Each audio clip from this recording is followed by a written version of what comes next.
ইয়ার তোমরা না পাকাতে পারছো না আমাকে। লাইক তোমাদের লাগছে যে আমি ফুলকপি। ইয়ার আমি ফুলকপি না, আমি ব্রোকলি ব্রো, আমি ব্রোকলি। কি হচ্ছে এইসব? দেখো তোমাদের লাগছে যে আমি ফুলকপি। ফুলকপির যে বোন থাকে, বড়লোকস বোন, ইউনো, যে মালয়েশিয়া, লন্ডন, ইউরোপ থাকে, আমি হচ্ছে সে।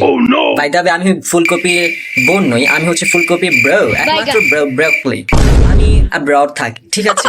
দোহাই লাগে তোমাদের, আমাকে তোমরা ওটা করে খাও, কি বলে, স্টিম, স্টিম, ঠিক আছে? STEEM, স্টিম, যাকে বাংলায় বলে সেদ্ধ। আমাকে তোমরা স্টিম করে সেদ্ধ করে খাও, ইউনো, লবণ দিয়ে গরম পানি ভাত দিয়ে সিদ্ধ করে খাও, তাহলে না আমার আসল স্বাদ পাবে।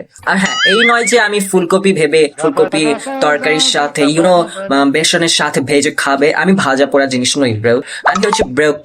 আমি অ্যাব্রড থাকি আর আমার একটা প্রেস্টিজ আছে, তো দয়া করে আমার প্রেস্টিজটা তোমরা রেখো, ঠিক আছে? আমাকে তোমরা 60-70 টাকা দামের ফুলকপির সাথে তুলনা করো না। আমি হচ্ছে ব্রোকলি, আমার দাম 120 টাকা ব্রো, তো একটু মেনটেন করে চলো। Excuse me bro, I am so healthy, you know, I am healthy. তো স্টিম, স্টিম, STEEM, স্টিম, আমাকে স্টিম করে খাও। আই এম সো হেলদি, আমি broccoli bro, I am broccoli.